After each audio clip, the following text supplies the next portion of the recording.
चलिए अब खबरों में आगे बढ़ते हैं और बड़ी खबर आपको बता दें, श्रीगंगानगर जिले में लॉरेंस गैंग से जुड़े बदमाशों की ओर से सोशल मीडिया पर और कॉल पर रंगदारी मांगने के मामले को लेकर पुलिस ने अब सख्ती दिखाई है और कई टीमों ने एक साथ लॉरेंस गैंग से जुड़े हुए बदमाशों के ठिकानों पर सर्च अभियान चलाया और इसी के तहत रोहित गोदारा के गांव थाना कालू बीकानेर में भी पुलिस ने सर्च ऑपरेशन चलाया। हालांकि पुलिस ने अब तक यहां खुलासा नहीं किया है कि इन दबिशों के दौरान उन्हें कितनी सफलता मिली है, लेकिन यह साफ है कि जिले में गैंगस्टरों की रंगदारी को लेकर पुलिस अब पूरी सख्ती बरत रही है और लगातार ऐसे ठिकानों पर दबिश दी जा रही है, जिसको लेकर जानकारी अब सामने आएगी। एक रिपोर्ट आपको दिखाते हैं।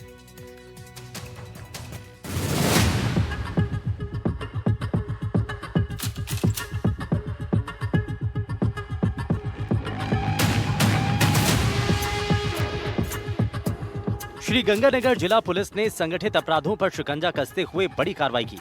पुलिस अधीक्षक डॉक्टर अमृता दुहन के निर्देशन पर जिले भर में गैंगस्टरों के घरों पर दबिश देकर उनकी चल अचल संपत्तियों की जांच की गई है।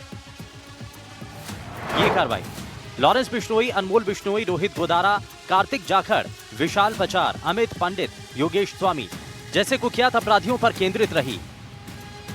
जिला पुलिस ने विशेष अभियान चलाकर संगठित अपराधियों के खिलाफ वित्तीय ट्रेल खंगालने की दिशा में एक साथ कई दबिशें दी हैं। पुलिस की अलग अलग 5 टीमें करीब 300 से ज्यादा जवानों के साथ कई ठिकानों पर छापेमारी की। पहली टीम ने लॉरेंस बिश्नोई और अनमोल बिश्नोई के पंजाब स्थित घर की तलाशी ली। यहाँ करीब 100 बीघा कृषि भूमि, ट्रैक्टर ट्रॉली और स्कॉर्पियो गाड़ी मिली। आपको बता दें कि अनमोल बिश्नोई 1 लाख रुपए का इनामी अपराधी है। दूसरी टीम ने रोहित गोदारा के ठिकाने पर दबिश दी। आरोपी के पास 39 बीघा कृषि भूमि, पक्का मकान और कृषि उपकरण मिले।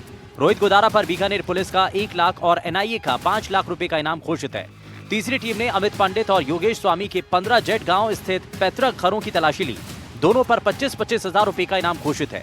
चौथी टीम ने कार्तिक जाखड़ के घर पर दबिश दी। खेत में ढाणी और 20 बीघा पैतृक भूमि की जानकारी सामने आई।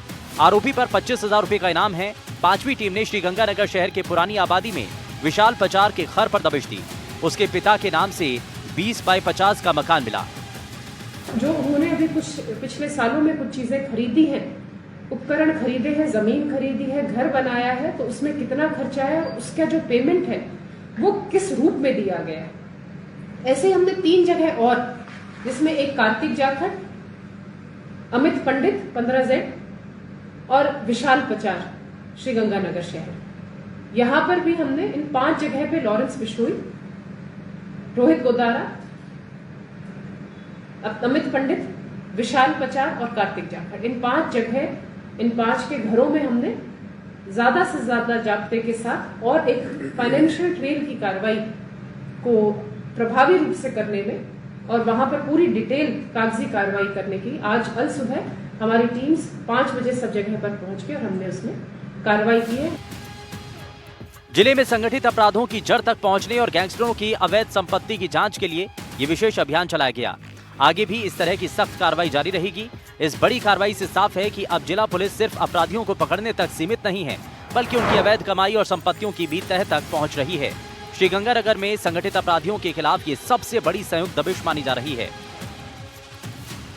जैसे हमें अभी पता भी है कि कहीं ना कहीं बाहर से या इंटरनेशनल बॉर्डर से ये सभी जो संगठित अपराधी हैं ये वेपन्स वगैरह भी भेजते हैं, तो वो सारा जो ये अपराध का जो पैसा है वो उसकी ट्रेन हमारे यहाँ पर कैसे है और वो परिवार में किस रूप में पहुंच रहा है, तो उसके चलते हमने आज ये दबिश दी है और हम मानते हैं इससे काफी हमें आगे, जैसे हम इसमें आगे और काम करेंगे तो कुछ इम्पोर्टेंट हमें इनपुट्स मिलेंगे और उसी पर फिर हमें जो विधिक कार्रवाई करनी होगी हम वो करेंगे।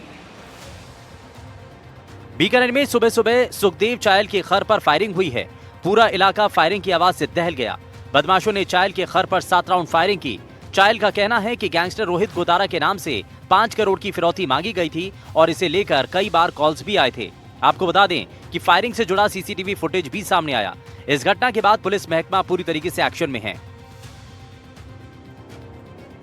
सुखदेव चायल के घर पर फायरिंग की जिम्मेदारी हरी बॉक्सर ने ली है और हरी बॉक्सर ने इसकी जानकारी सोशल मीडिया पर पोस्ट लिखकर दी। पुलिस अब हरी बॉक्सर की इस पोस्ट की पड़ताल कर रही है। बॉक्सर की इस पोस्ट में लिखा है, राम राम सभी भाइयों को। ये जो आज रात को बीकानेर में सुखदेव चायल की घर फायरिंग हुई है, इसकी जिम्मेदारी है हरी बॉक्सर और सुंदर हंसी, हम दोनों भाई लेते हैं। ये फायरिंग हमने करवाई है, इसको हमारे फोन की रिंग सुनाई नहीं दे रही थी, इसलिए हमने इसको ये छोटी सी वार्निंग दी है। आगे या तो टाइम रहते लाइन पर आ जाएगा, ये वरना आगे अब सीधी इसके सीने में गोली मारेंगे। और हमने जिन जिन लोगों को फोन कर रखा है वो लोग सोच रहे हैं कि हम भूल गए, सब्र करो सबका नंबर आएगा। एक तरफ हरी बॉक्सर ने ये जिम्मेदारी ली है और दूसरी तरफ चायल परिवार ने गैंगस्टर रोहित गोदारा पर 5 करोड़ की फिरौती मांगने की बात कही। फिलहाल पुलिस इस मामले की पड़ताल कर रही है। 3-4 बार फोन आया, मैंने अटेंड नहीं किया। लगातार फोन आने पर फिर मैंने अटेंड किया। फिर उसमें उस व्यक्ति ने अपना नाम है जो रोहित गोदारा बताया, जो कुख्यात गैंगस्टर है। उसने मुझसे 5 करोड़ की फिरौती मांगी और मेरे मना करने पर उसने कहा अगर फिरौती नहीं मिली तो तू और तेरा भाई इस अंजाम भुगतने के लिए तैयार रहना। फाइनेंशियल ट्रेल से जुड़े इस मामले में लगातार पुलिस जांच कर रही है। साथ ही पुलिस का दावा है कि उपलब्ध दस्तावेजों के आधार पर वे जल्द से जल्द बड़े अपराधियों तक पहुंचेंगे। साथ ही एसपी अमृता दुहान ने ये साफ चेतावनी उन अपराधियों को दी है जो विदेशों में बैठकर यहां पर अपराध को बढ़ावा देते हैं, साथ ही हवाले के पैसे से अपना कारोबार चलाते हैं। उनकी साफ चेतावनी है कि पुलिस उन तक पहुँच सकती है। साथ ही बढ़ते अपराध की रोकथाम के लिए पुलिस प्रतिबद्ध है। विश्वास शर्मा, NDTV।